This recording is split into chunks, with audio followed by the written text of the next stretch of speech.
എന്റെ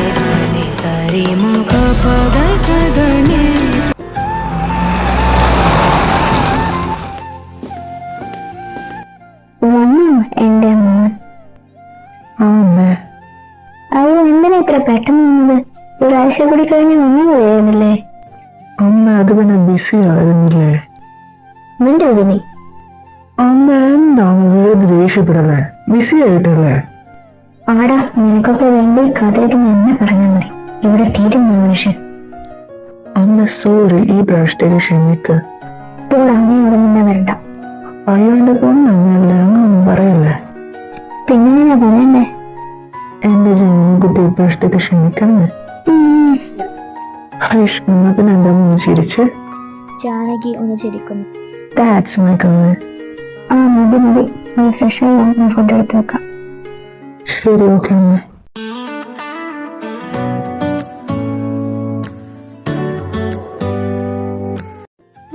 അങ്ങനെ ഇന്നത്തെ ദിവസം കഴിഞ്ഞു.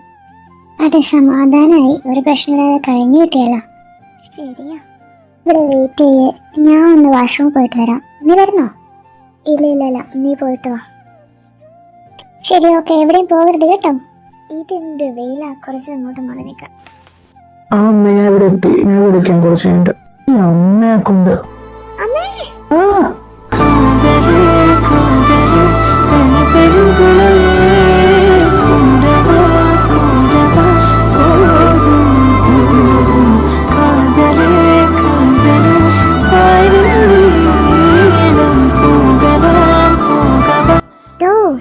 എവിടെ നോക്കിയാ നടക്കുന്നേ?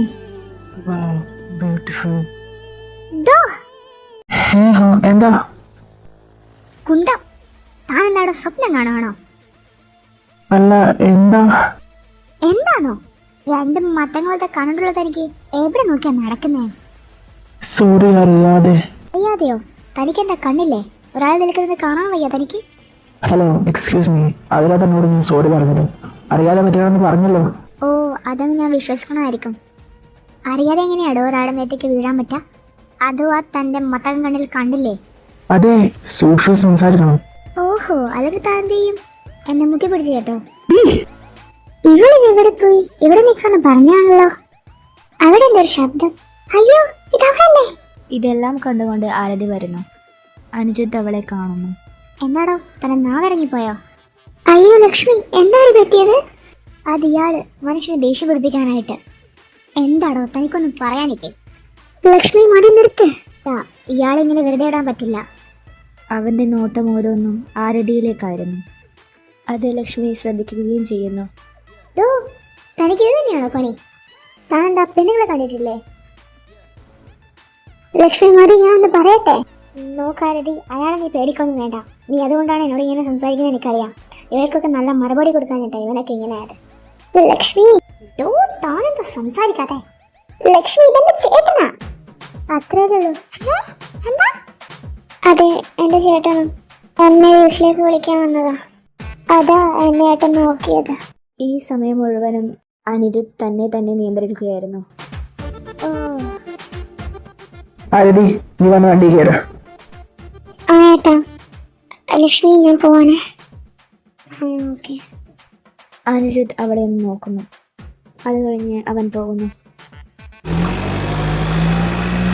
ദൈവമേ, അവളുടെ ഏട്ടനായിരുന്നു ഇത്.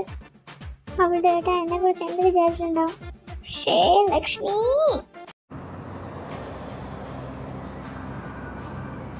അഴക്കിയൻ മെഡിക്കൽ സെന്ററിലെ 4ാം നിലയിൽ തൻ്റെ ക്യാബിനിലിരിക്കുന്ന ഡോക്ടർ ശ്രീനന്ദ, ചീഫ് ന്യൂറോ സർജനും ട്രോമ കെയർ ഹെഡുമായ അവളുടെ മുന്നിൽ ഒട്ടനവധി സർജിക്കൽ റിപ്പോർട്ടുകൾ ചിതറിക്കിടക്കുന്നുണ്ട്. കഴുത്തിൽ കിടന്ന സ്റ്റെതസ്കോപ്പ് ഊരി മേശപ്പുറത്ത് വെക്കുമ്പോൾ ശ്രീനന്ദയുടെ മുഖത്ത് തളർച്ചയുടെ നേരിട്ട് നിഴലുകൾ പോലുമില്ലായിരുന്നു. പകരം ഒരു സർജന് വേണ്ട കരിങ്കലിൻ്റെ ഉറപ്പായിരുന്നു ആ കറുത്ത കണ്ണുകളിൽ. ഇളം നീല സർജിക്കൽ സ്ക്രാപ്സിനു മുകളിൽ ധരിച്ച വെളുത്ത കോട്ടും ഭംഗിയായി ഒതുക്കി വെച്ചിരിക്കുകയാണ്. അവളുടെ കറുത്ത മുടിയും ശ്രീനന്ദയ്ക്ക് ഒരു പ്രത്യേക ഭംഗി തന്നെ നൽകുന്നുണ്ട്.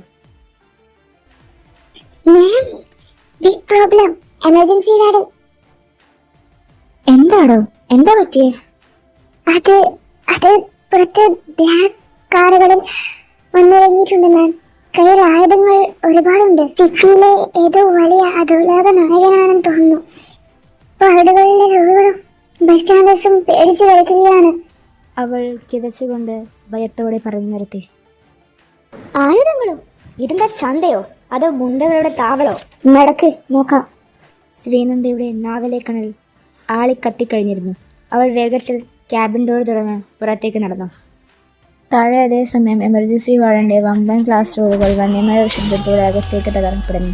സെക്യൂരിറ്റീസ് എന്തെങ്കിലും പ്രതികരിക്കുന്നതിന് മുന്നേ തന്നെ 10ഓളം ബോഡി ഗാർഡ്സുകൾ വാർഡിൻ്റെ നിയന്ത്രണം ഏറ്റെടുത്ത് കഴിഞ്ഞിരുന്നു. വാർഡിൽ ഡ്യൂട്ടിയിലുണ്ടായിരുന്ന ചീഫ് നഴ്സ് സിസ്റ്റർ അഗത ഭയത്തോടെ ഒന്ന് പുറകോട്ട് മാറി. വാർഡിൻ്റെ നടുവിലേക്ക് ആ യുവം നടന്നു വന്നപ്പോൾ അവിടെയുണ്ടായിരുന്ന അന്തരീക്ഷം പെട്ടെന്ന് തണുത്തുറഞ്ഞു. അവൻ്റെ ഷർട്ടിൻ്റെ വലതു തോളിൽ നിന്നും കടുത്ത ചോര ഒലിച്ചിറങ്ങി അവൻ്റെ വിരലിലൂടെ തറയിലേക്ക് വീഴുന്നുണ്ടായിരുന്നു. എവിടെയാടാ ഇവിടുത്തെ ഡോക്ടർമാർ? എന്റെ ബോസിന് പരിഗണന മിണ്ടാതെ നോക്കി നിൽക്കുവാണോ നീയൊക്കെ? താനാണോ ഡോക്ടർ? ഓപ്പറേഷൻ തിയേറ്റർ റെഡിയാക്ക വേഗം. ഞാൻ കാർഡിയോളജിസ്റ്റാ. ട്രോമ കെയർ ഹെഡായ ശ്രീനന്ദ മഹേന്ദ്രദേവ് വരണം. അതിന് ട്രോമ കെയർ ഹെഡ് എവിടെയുണ്ട്? എല്ലാവരുടെയും ശ്രദ്ധ ലിഫ്റ്റിൻ്റെ ഭാഗത്തേക്ക് തിരിഞ്ഞു.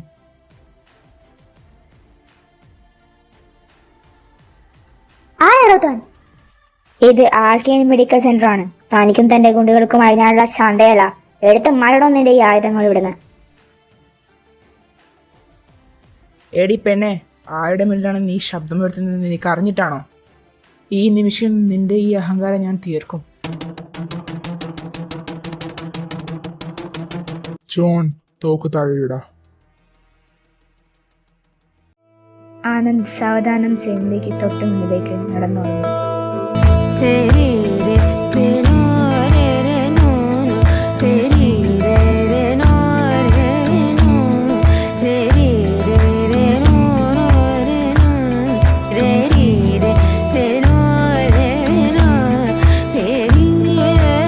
ഇത്രയും കാലങ്ങൾക്കിടയിൽ തൻ്റെ മുന്നിൽ ഒരടി പോലും പുറകോട്ട് മാറാതെ നിൽക്കുന്ന ഒരു പെണ്ണിനെ അവൻ ആദ്യമായി കാണുകയായിരുന്നു. ആനന്ദ് തൻ്റെ ചോര പുരണ്ട കൈ ഉയർത്തി ശ്രീനന്ദയുടെ വെളുത്ത കോട്ടിൻ്റെ കോളറിൽ തൊട്ടു. ആ കടും ചോര അവളുടെ വെളുത്ത കോട്ടിൽ പടർന്നു പിടിച്ചു. ഡോക്ടർ ശ്രീനന്ദ മഹേന്ദ്രദേവ്, നിന്റെ ഈ ഹോസ്പിറ്റലിൽ നിൽക്കുന്ന മണ്ണുണ്ടല്ലോ, അത് എന്റെ പണം കൊടുത്ത് വാങ്ങിയതാ. ഈ വർമ്മയുടെ സാമ്രാജ്യത്തിൽ എന്റെ അനുവാദമില്ലാതെ ഒരു ശ്വാസം പോലും എടുക്കാൻ നിനക്ക് കഴിയില്ല. നീ വിചാരിച്ചാൽ എൻ്റെ ഈ മുറിവ് മാറും. ഞാൻ വിചാരിച്ചാൽ നിന്റെ ഈ ആയുസ് തീരും.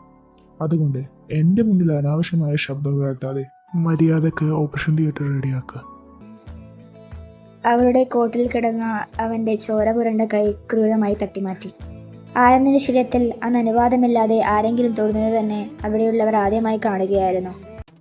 തന്റെ പണവും പവറും തന്റെ അധോലോക കോട്ടയിൽ വെച്ചാൽ മതി ആനന്ദ്. ഈ ആർക്കൻ സെന്ററിന്റെ പടി കിടന്നാൽ നീ വെറും ഒരു രോഗി മാത്രമാ.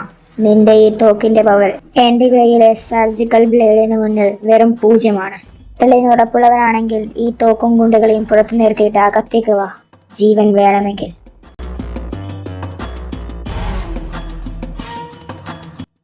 ആനന്ദ് കുറച്ചു സമയം അവളുടെ പോക്ക് തന്നെ നോക്കി നിന്നു. തന്റെ സാമ്രാജ്യത്തെ വെല്ലുവിളിച്ച ഈ കനലിനെ എങ്ങനെ മെരുക്കണമെന്ന് അവൻ മനസ്സിൽ ഉറപ്പിച്ചു കഴിഞ്ഞിരുന്നു. ബോസ്, അവൾക്കൊരു എല്ല് കൂടുതലുണ്ട്. നമുക്ക് അവളെ അങ്ങ് വേണ്ട ജോൺ, തൽക്കാലം അവരുടെ കത്തിക്ക് മുന്നിൽ ഞാൻ ഒന്ന് കീഴടങ്ങാം. പക്ഷേ ഈ ആനന്ദ് വർമ്മയുടെ ശരീരത്തിൽ തൊട്ട ആദ്യത്തെ പെണ്ണാണ് അവൾ. അതിൻ്റെ വില അവൾക്ക് ഈ സാമ്രാജ്യത്തിൽ വെച്ച് തന്നെ ഞാൻ കൊടുക്കും.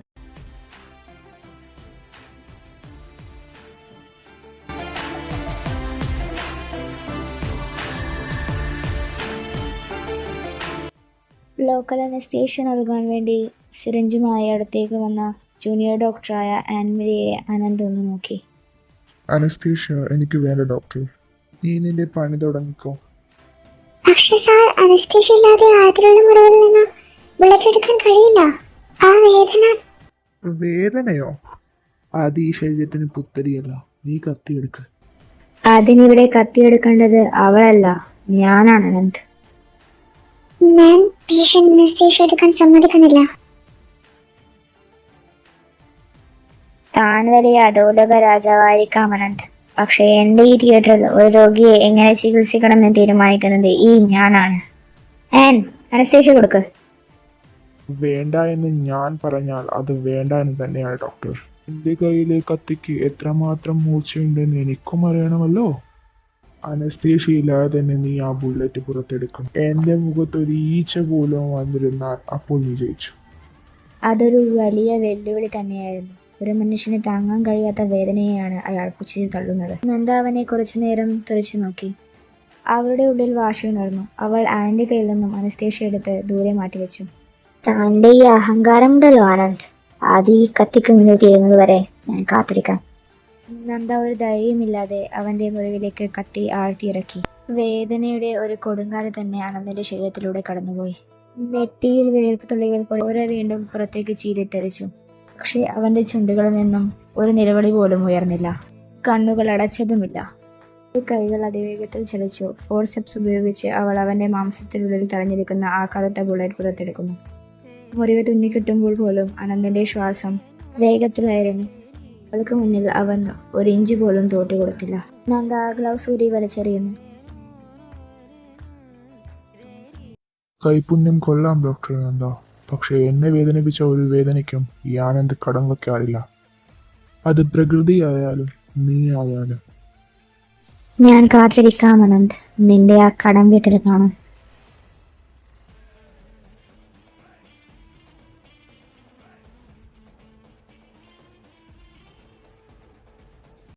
കണ്ടോ അകതാ ആ നന്ദയുടെ ഒരു അഹങ്കാരം. രമയെ പോലുള്ള ഒരാളോട് അവൾ സംസാരിച്ച രീതി കണ്ടില്ലേ? അവനിത് വെറുതെ വിടില്ല. അത് നമുക്ക് നല്ലൊരു അവസരവുമാണ്. നിങ്ങൾ എന്താണ് ഉദ്ദേശിക്കുന്നത് ഡോക്ടർ? ആനന്ദിനെ വെടിവെച്ചത് ഡേവിഡ് റിച്ചാർഡിന്റെ ആളുകളാണ്. ഡേവിഡിന്റെ ഹോസ്പിറ്റലിൽ ഒരു കണ്ണു വേണം. നന്ദയെ ഇവിടെ നിന്ന് ചവിട്ടി പുറത്താക്കാൻ ഇതിലും വലിയൊരു വഴി ഇനി കിട്ടാനില്ല. അടുത്ത തവണ അവൾ പിഴക്കണം, ഈ ഹോസ്പിറ്റൽ മണി വെച്ച് തന്നെ.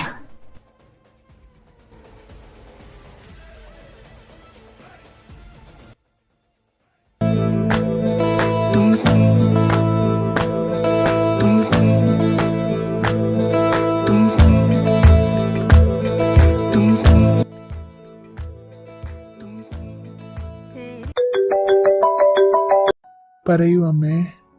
മോനെ, എനിക്ക് പരിക്കേൽക്കുന്ന ഒന്ന് പറഞ്ഞല്ലോ. ഇപ്പോൾ എവിടെയാ? എനിക്ക് പേടിയാകുന്നു.